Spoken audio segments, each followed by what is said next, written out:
October 26, 2016, Wednesday of the 30th week in Ordinary Time.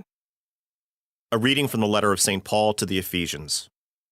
Children, obey your parents in the Lord, for this is right. Honor your father and mother.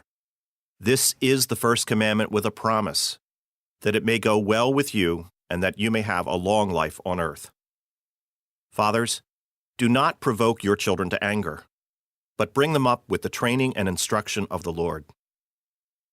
Slaves, be obedient to your human masters with fear and trembling, in sincerity of heart, as to Christ, not only when being watched as currying favor, but as slaves of Christ, doing the will of God from the heart, willingly serving the Lord and not men, knowing that each will be requited from the Lord for whatever good he does, whether he is slave or free.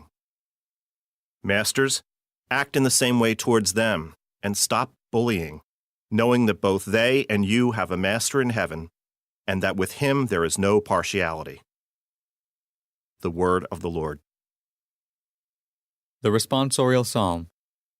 The response is, "The Lord is faithful in all his words." Let all your works give you thanks, O Lord, and let your faithful ones bless you. Let them discourse of the glory of your kingdom, and speak of your might.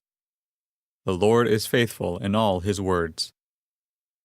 Making known to men your might, and the glorious splendor of your kingdom. Your kingdom is a kingdom for all ages, and your dominion endures through all generations. The Lord is faithful in all his words. The Lord is faithful in all his words, and holy in all his works. The Lord lifts up all who are falling, and raises up all who are bowed down. The Lord is faithful in all his words. A reading from the Holy Gospel according to St. Luke. Jesus passed through towns and villages, teaching as he went and making his way to Jerusalem. Someone asked him, "Lord, will only a few people be saved?" He answered them, "Strive to enter through the narrow gate, for many, I tell you, will attempt to enter but will not be strong enough. After the master of the house has arisen and locked the door, then will you stand outside knocking and saying, 'Lord, open the door for us.' He will say to you in reply, 'I do not know where you are from.' And you will say, 'We ate and drank in your company, and you taught in our streets.' Then he will say to you, 'I do not know where you are from. Depart from me, you evildoers.'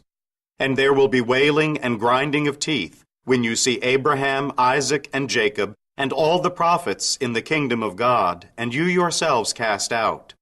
And people will come from the east and the west, and from the north and the south, and will recline at table in the kingdom of God.